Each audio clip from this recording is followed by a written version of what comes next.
Bem, nesse vídeo eu quero ver como que a gente deriva uma função inversa. Então eu lembro que se eu tenho uma função f que tem domínio D contra domínio C, que é bijetiva, okay, então ela possui um inverso.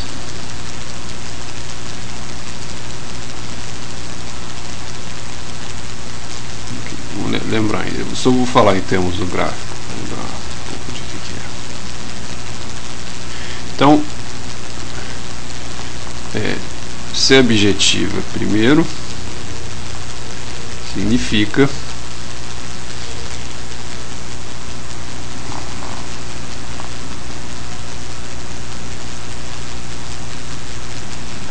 que o contradomínio, por um lado, é o menor contradomínio possível,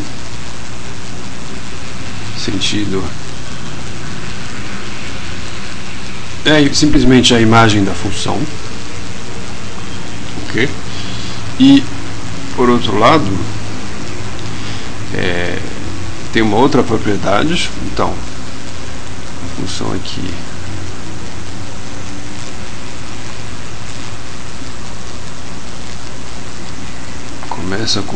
começo com x, eu posso calcular f de x,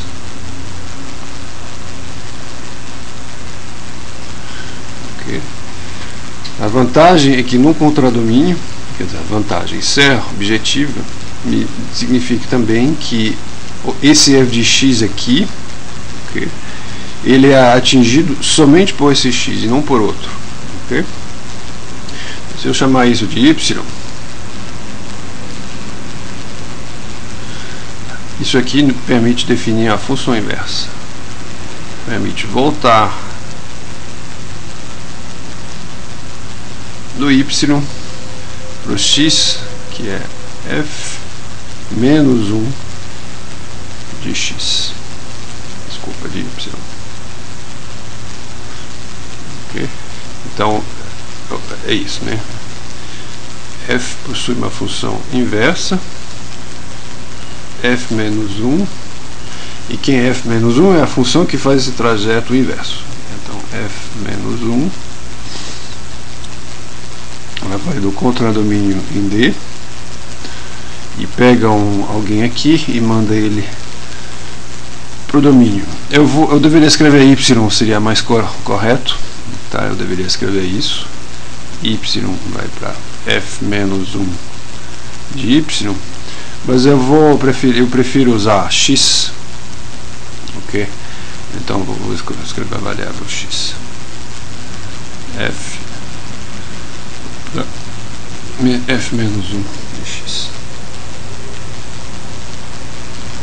Ok, então eu demorei um pouco para lembrar a definição de como que a gente constrói a função inversa, porque é necessário depois para se lembrar da sua definição para poder derivar essa função. Então eu vou escrever uma propriedade importante, ok? Que é essencialmente a definição, e que o que a gente viu, né? Que se eu pegar um x, se eu calcular f, isso me dá um y aqui em cima, e se eu pegar o inverso, eu volto para o x, ok? Ou por outro lado, eu posso pegar um y aqui em cima, mas eu vou chamar ele, eu vou usar a letra x também, pensando nessa definição aqui. Eu pego um x do contradomínio, eu calculo o seu inverso, e eu volto para o contradomínio com f, eu tenho x também, okay? Então eu vou usar essa propriedade agora.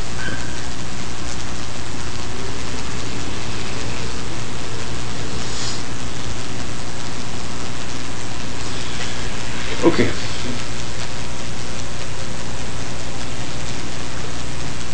Porque a A pergunta que eu quero fazer, que eu deveria ter feito aqui, é quem é a derivada da função inversa? Ok? Porque eu tenho a função f dada aqui. Suponha que você sabe calcular a sua derivada. Como que se faz para calcular a derivada da função inversa? Ok. Então, se eu olhar essa expressão aqui, eu podia fazer o seguinte, eu podia derivar ambos lados com respeito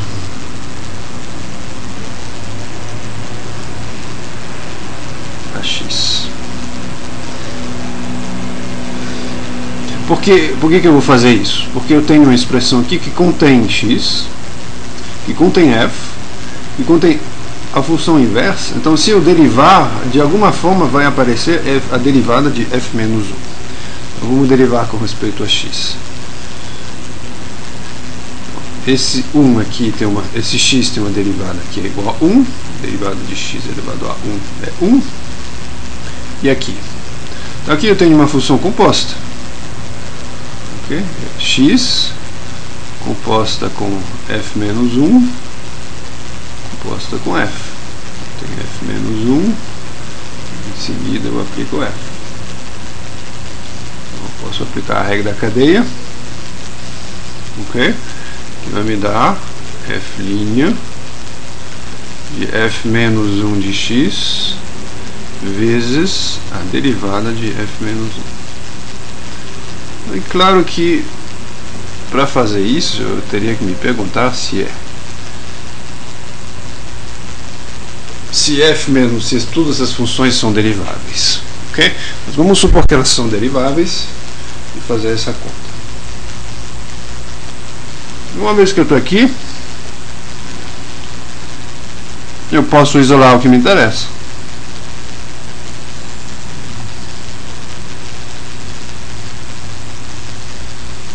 Então, a derivada de f menos 1 é 1 sobre a derivada de f no ponto f menos 1 de x, 1 sobre.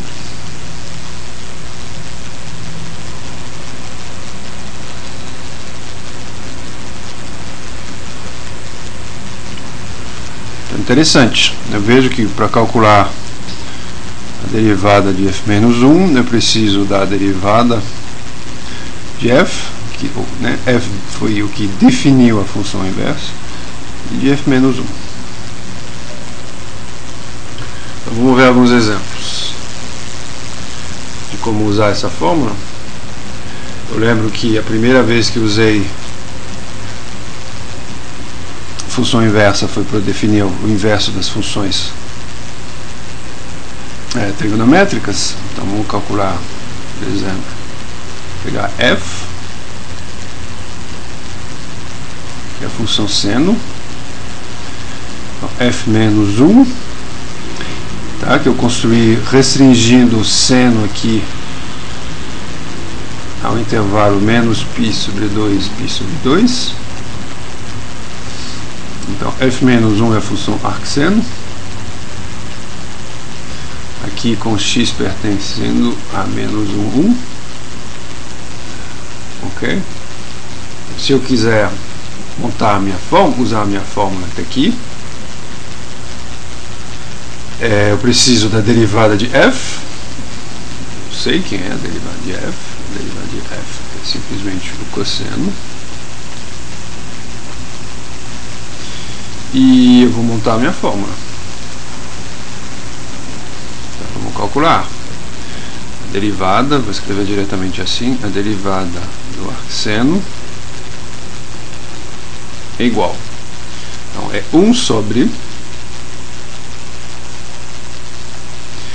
f' de f menos 1, então, desculpa, está faltando um linha aqui, tá? F' é cosseno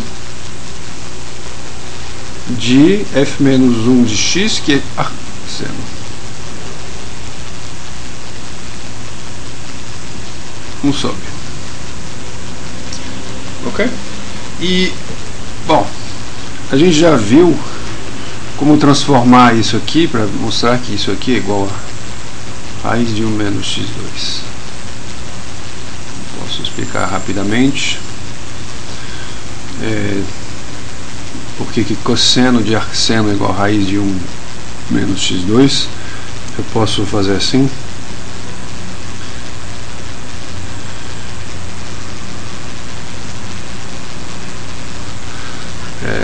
Se eu chamar isso aqui de alfa, okay, eu quero calcular cosseno de alfa, certo? Então, se eu reescrever essa ligação aqui, se o arcseno de x é igual a alfa, quer dizer que o seno de alfa é igual a x. Ok? Eu vou montar um pequeno